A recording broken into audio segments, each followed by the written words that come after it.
Hello, everybody. Welcome back. This is episode number 7 of Grow the Buck Up. And it's the third video in the financial series, Gain the Most Joy Per Buck.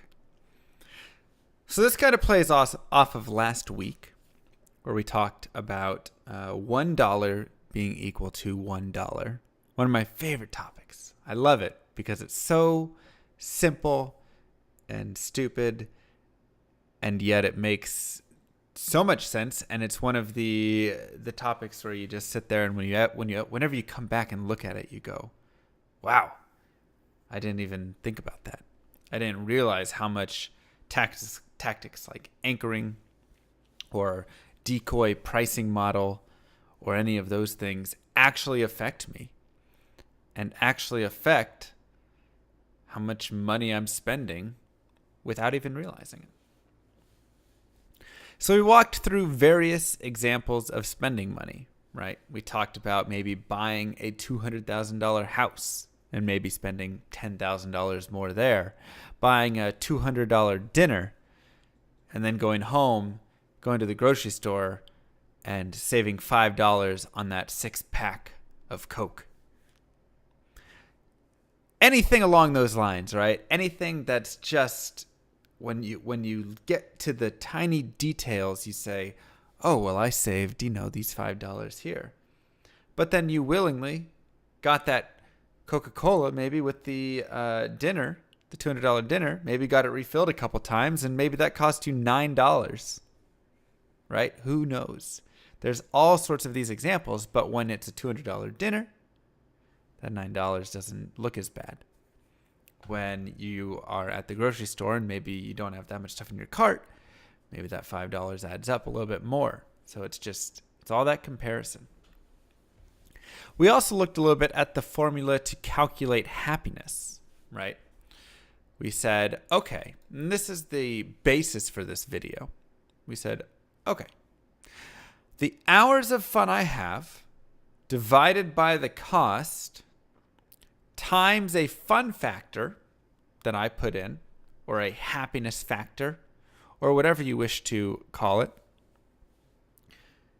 is going to give me a base level understanding of ways that I can get rid of the pricing techniques, the anchoring and all of that, and I can actually factually look at every dollar being spent and kind of understanding the joy per buck, right?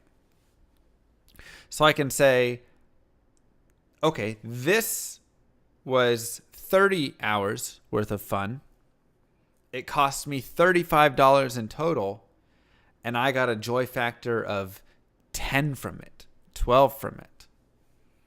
That can be pretty high on your fun factor over there, right? And that can give you a lot of joy per buck. When you do that calculation, you go, wow, that's pretty good. At the same time, something like maybe that dinner, that hour dinner for $200, all of a sudden is going to have a lot higher joy factor. And even if that joy factor is 20, 30, are you really getting that value there? For some people, it might be the case. They might say, you know what? That joy factor for me is so insanely high from that dinner. It's 400. It's the best thing I've ever done in my life. And cool. That's totally for them. If that's you, that's totally for you. I am all about spending money on the things that truly bring you a lot of that joy per buck, right? Truly give you a lot of that fun and that happiness. This is more about eliminating the things that don't and identifying them. I think that's the first big key right here. And using this formula, you can literally compare apples and oranges. You can also metaphorically compare them. But you could literally say, this apple cost me this much. I get this much enjoyment from it. And I get about this much time from it as well. This orange is this much. Which one provides me more joy? Now, it's important to note that your fun factor here is on your own scale. right? This isn't some set thing where you come to Alex's scale, grow the buck up scale, and it says eating apple, 2 joy, playing board game, 10 joy, right? There's no scale out there that you can just go to and say, tell me what it is, because this is all personal preference. You might hate playing board games, and I love it. So we're going to have wildly different fun factors right there. For instance, a big one for me would be skiing, right? We talked about this in that last episode as well. I love to ski. Skiing is fantastic. I would give skiing probably like a 40 to 50 on my fun factor list. Something crazy high up there compared to something else. Because when I sit down and really think about the joy and fun that I'm having eating that dinner, maybe that's a 6, 7 for me. Playing those board games, maybe that's a 10, right? I think skiing is 5, 6, 7 times more. Yeah, I think that's about right. So you have to adjust those levels for yourself. And you have to kind of figure out what seems to feel about right. When you start looking at those joy per bucks, when you start looking at those fun factors and comparing them to each other, is this 2 times more fun than that? Is this 10 times more fun than this? When you start doing those comparisons, you can start to get a more accurate picture of just what it looks like to you, what all of that fun looks like. So remember to set baselines for everything when you start calculating your costs, though, such as you need to eat food.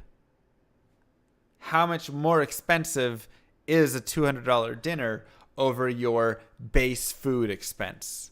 Maybe over the place that you normally go. Maybe it's $8. Maybe it's over cooking. You cook often, and so that's kind of your base level of food. And that's another number that's going to adjust a little bit for each person, right? What is the base it's going to cost for a place to live? Now, how about for that nicer place in your city, right? What is that difference there? That's kind of the fun, the additional joy factor that you're getting. And so you want to make sure that you're bringing into account the cost of these things, because it's not, if you don't eat that expensive dinner, you still have to eat dinner, right? I guess you don't have to, but you still want to eat dinner in that spot. And so you would want to kind of take that difference and recognize that as your cost difference. At the same time, it's very important to be aware of the law of diminishing returns here, which is simply think about the first time that you would drive a Ferrari. Now think about the 100th time. You're probably getting more excitement and more joy in that first time than that 100th time. Think about riding a roller coaster. First time I rode that giant roller coaster, whatever, so much excitement. If I keep riding it, it's still probably going to be fun, but it's going to slowly be less fun. I'm not going to be as excited. It's not fresh to me anymore, right? I know what happens. I've been there. I've experienced it. Maybe if I take a year off and come back and ride it again, it's more fun again. So you have to kind of remember that there's not always an exact number that's always going to stick with an event. My skiing fun factor might be 40 to 50, but if I go on my 90th day of skiing in a year, I might say, all right, I'm kind of tired of it now. It's lost a lot of that fun factor for me, and so the joy per buck has gone down substantially. For some people, that's not the case, though, right? They say, oh no, every day I'm out there is the best day of my life. And that's great. Once again, these are just things to always be aware of when you are doing these calculations, right? Is that new dress great one time? 5 times? Are you going to wear it 10 times? Or is it still exciting to you at that point? Give it a shelf life and use that for your calculation. Because we talked about the hedonic treadmill before, right? We said humans adapt. We come back to the center and things just kind of go on. Life continues. And so while you might get that quick burst, right? You get that new car, you go on that roller coaster, you go on that trip, whatever it is. It's great.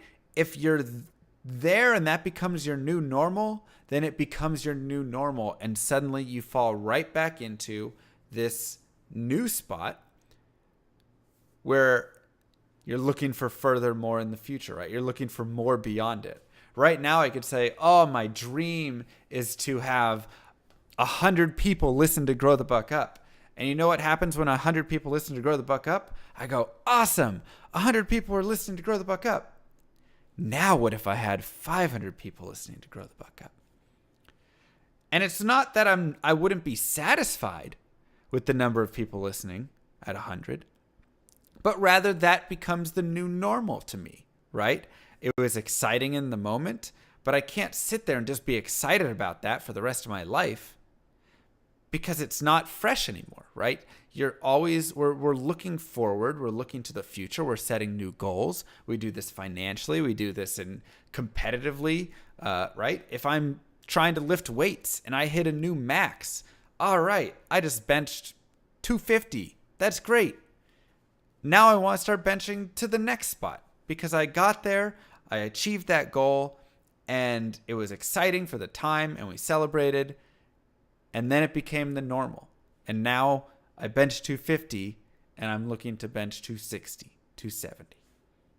And I don't actually bench 250, for those who are wondering.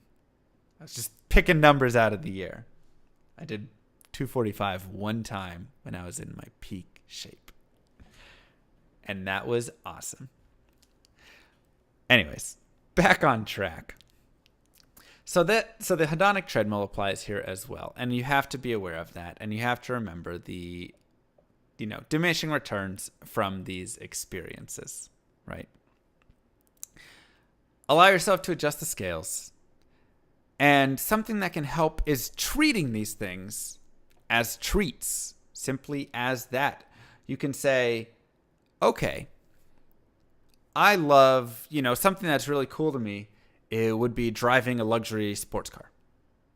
What if, instead of buying the luxury sports car and having that large cost and the number of hours of fun I think I'll get, and then the number of hours of fun I think I'll actually get once diminishing returns set in and that becomes my new norm and everything, versus the cost of that one-time rental fee. Maybe I rent it for a day, 2 days, and the amount of fun I think I would get in those 2 days with that car. Maybe I do a little comparison there and I can say, wow, when it's a treat to me, I get so much more fun out of it as opposed to when it's an everyday expense and an everyday just luxury that I have. That becomes my new normal, right? So starting to treat these things like treats can be a fantastic way to just simply adjust and maybe make better decisions when it comes to these sorts of things and get more happiness out of stuff that you maybe wouldn't have thought of, or you would have thought, I would always get happiness from this, right? The freshness of it when I do it once a year, when it's just every couple months. If I go and watch an awesome movie, that's super fun. If I watch a movie every day, maybe I get tired of watching movies and it's not as much fun for me, right? So the treat aspect of it, I think, is very important. So let's kind of jump back and do a small recap over this, right? And kind of break it down into actionable steps for you. So first off, let's just write down our expenses. Go through your expenses for the past week, the past month, the past year. Find those. And once again, from Budgeting 101, you should already have those. If you don't, it's okay. Go find those now. Always important to know where your money is going, because if not, then you just have leaky faucets all over and you look at your accounts and go, wait, where'd my money go? I thought I had some in here. So go back and get these expenses and write them down. Now at this point, remove the 100% necessary expenses, but be aware of what you're actually removing. For instance, a car. Is the car necessary? What kind of car is necessary? Is there a difference in the car that you have versus a car that you could have? And then plot that difference, right? Maybe I have a $20,000 car and I could have a $10,000 car and it would do the same thing for me. It wouldn't really change my life. That extra $10,000 is my fun expense for that car. What about a house or an apartment? Could I rent somewhere cheaper? Am I getting something more with where I'm renting? And thus there's that cost difference between those, or my housing cost. Even where I'm living can have an effect on all of that, right? If you live in San Francisco versus if you live in Kansas, you're going to have two very different costs of livings there. And there's got to be a little bit of that factor when you're considering, what am I paying here? Is this expense really a necessary expense? Or is it somewhat necessary? Maybe I need to be here for my job, but I could, have a roommate. I could be living in a different place that's cheaper, whatever it is. At the same time, you have things like health insurance and such, and those are ones that I would probably just go, yeah, I'm going to need health insurance. I'm going to pay for my health insurance, and I don't really get a choice in that matter. I get it through my work. I pay this amount, and that's fine, right? So remove those necessary expenses and kind of do some adjustments as you need on those. Then go through and apply your fun factor to each one of these expenses. And that might be a little tedious, which is why I say maybe do it for a week, maybe do it for a month, maybe do it for expenses you find a little bit more important, whatever it is. But I can sit there and I can say, that Starbucks coffee that I got, that is a 3 for me. That board game that I bought, that's a 10 for me. That dinner that I went out to, that was a 2 actually for me. That trip vacation I took was a 19, right? And go through and apply these numbers to all of these expenses. And if you have obviously like a bunch of expenses together that you can, maybe I pair the trip's hotel with the trip's flights with, the trip's rental car or something, and I kind of call that trip. Obviously, you can do some adjustments. Were there excursions while you were there? Maybe that's separate. Maybe you include it. Up to you. But apply that fun factor down the line. And then start to look and compare these things and say, is this really 2 times, 3 times, 4 times more fun than this? Yes or no? If it is, maybe I need to make an adjustment, right? Maybe I got it perfect on the first go through. Congratulations. And once you've applied this factor, calculate your joy per buck. Simply go through and do the formula, hours of fun divided by cost times fun factor.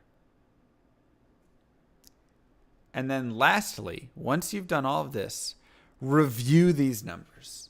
Really think about these values. Are there certain things that bring you so much joy per buck? Are there daily or annual expenses that simply provide very little to no joy at all? Why? Right? I have them. Everybody has them. And it's one of those, because I don't think about it in that way, right? I don't think $1 equals $1 all the time. I get stuck in comparing it to the cost of the stuff there, or comparing it to the cost of the day or whatever it is. And I don't actually come back to it and say, oh, $1 equals $1. And the joy per buck here is 10 times more than the joy per buck over here. So why am I spending so much money over here and so little money on that 10 times joy? Now, for a side note, that's our little recap there. But for a side note, I think it's also important to really consider how much happiness these events give to others as well, and factor that into your fun calculation. For instance, I might get little fun out of seeing a movie. But if my girlfriend gets a 40 in her fun factor for watching movies, it's one of her favorite things to do, you bet I'm going to factor that in. Because seeing her happier would be happier for me, right? So it's not always my fun factor in every case. Maybe it's the experience that she is having, or that if I take my family out to dinner and the wonderful experience that we all had and they love going out for dinner and it's fantastic, I bring that fun factor in as well and really start to consider that. And I think that's an important piece. Don't just get extremely selfish with this. Selfish probably isn't the best word, but don't just think of your own fun factor in it. Think of the people around you, because there really is a lot of value gained, a lot of joy gained by seeing others be happy, giving happiness to others. We love giving. A lot of people love giving. It's a wonderful thing. And you can get a lot back from that. So an important part of all of this, though, is that it makes you think, right? All of this calculation, all of these joy per buck and the fun factors and all of this stuff, what is it doing? It's making you sit down with your money, and it's changing how you see it. It's making you actually look at it and address it and learn about it and honestly take control of it. And this is what a majority of people don't do. They don't understand money. It makes them uncomfortable not knowing about money. And so they avoid it because they want to avoid stress. Now raise your hand if you've ever avoided acknowledging a situation hoping it would just go away. Could be an email, could be a text message, a fight with a friend, a teacher, money issue, debt, whatever it is. It's okay. Whatever it is, it's natural. But while some of those situations might have parties that agree to just leave it, or emotions might eventually subside and then, we made up and we didn't even have to talk about it, whatever it is. Money problems don't just go away by ignoring them. In fact, they usually get worse, especially if it's a debt or a payment, right? So by taking the time to not only get up in your money's business, but to take control of it, spend time with it, learn about it, form a relationship with it, all of this you're doing so in the end, you're not going to be uncomfortable when you're looking at money or when you're handling it in tough situations. And once you've started doing that, you'll be able to start using money towards things that matter to you more. You can calculate your joy per buck. You can identify wasteful spending. And hopefully, it will start to get you more excited to see other ways that you can optimize your life. And especially optimize it in the ways of handling your money and using that money for bettering it, right? If you're constantly scared of it,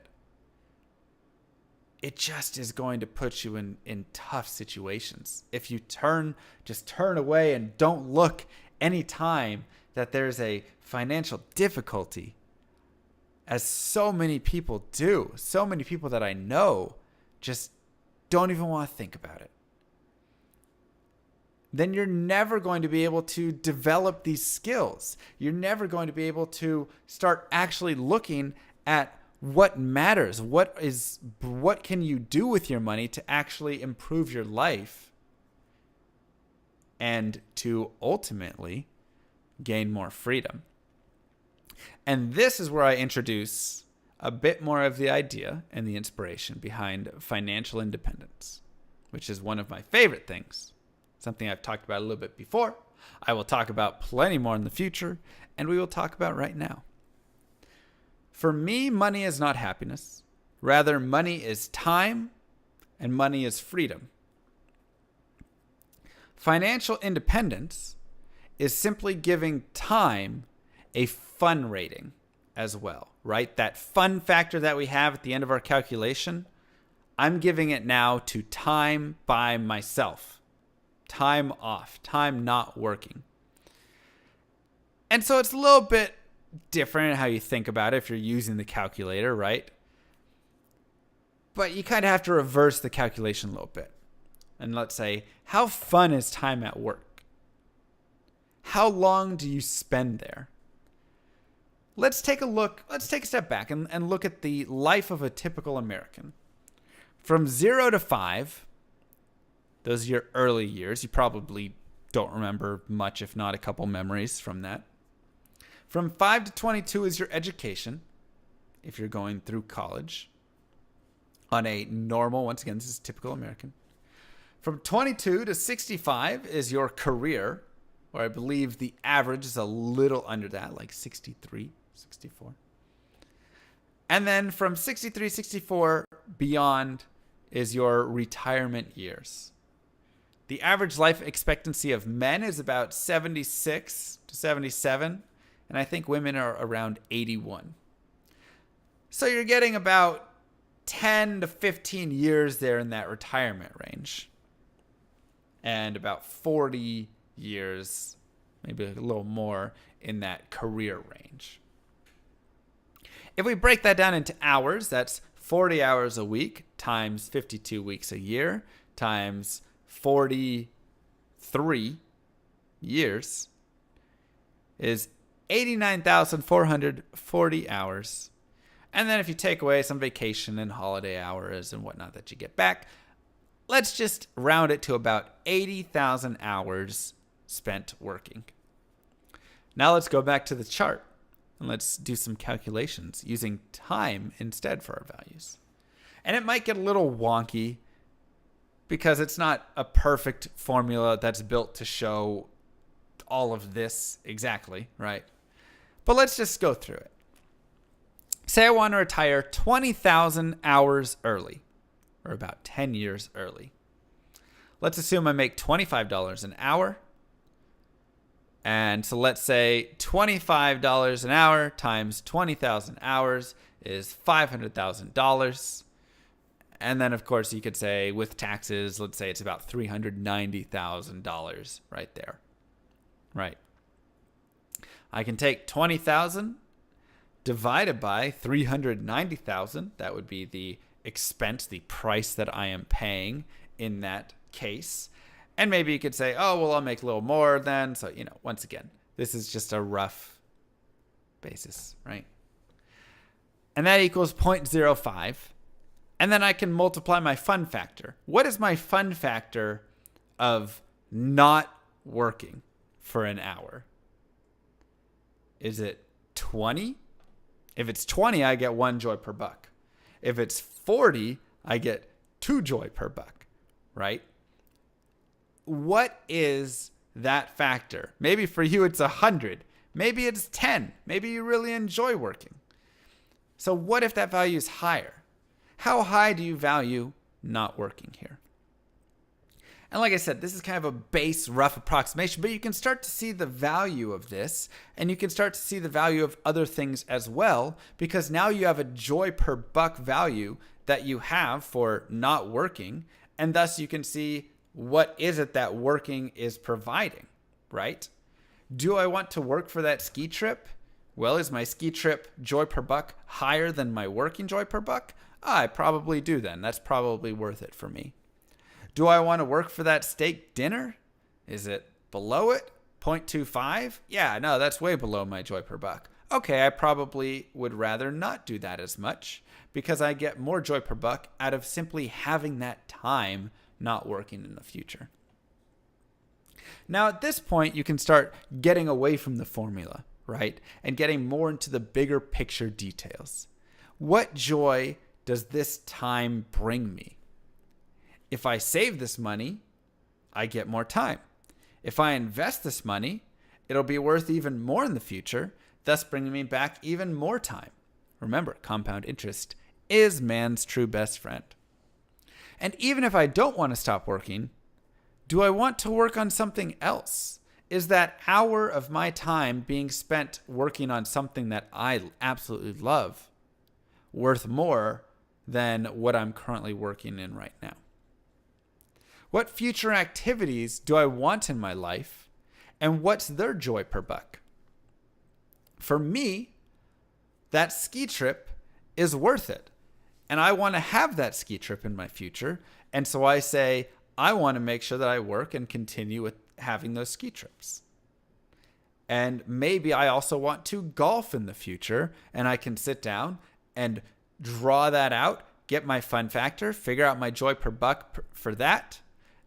And I can say, okay, this is kind of where I need to start saving towards a little bit, right? Because the joy per buck is pretty high for that. And that's worth it to me to sacrifice a little bit of the time right now so I can have that in the future. There's so many questions and realizations and all sorts of things to be had right now when you start looking at money a little differently, right? And hopefully this podcast and this episode kicks off some of those questions. And we can dive more into financial independence in the next episode. And then I can show you the simple math of how most people actually have a chance to get there. It's one of those things where a lot of people say, oh, well, I don't make $200,000 a year, so I'm just going to have to work until I'm 65. And it's not true. It is, the math is plain as day. And if you just sit down and spend a little bit of time and start to really figure out what you value, how much you value your time, how much you value certain activities, how much you value material possessions, a new car, a new dress, a new purse, whatever it is, and start to weigh these and factor these, you can sit there and go, maybe if I adjust my lifestyle a little bit, I can actually work towards that life that I want a lot more. So the challenge for this week, as I already mentioned, midway through the podcast, is to calculate your daily, weekly, monthly, yearly expenses, whatever it is, and give them joy per buck values. Then I want you to review those values and identify places in your life that you can make changes. And tell me, what's one of those places that you might say, I am spending way too much money over here for very little joy per buck? And what's one way that you can change it? So I would love to hear from you guys on that. Feel free to leave comments, anything like that, and I will read them and try to reply. But tune in next week, everybody, for our episode Financial Independence 101. This is going to be taking this week, the end of this week, I should say, and just furthermore diving into it, diving into this concept and diving into simply the control of your life that can be gained by having this financial control, right? This independence.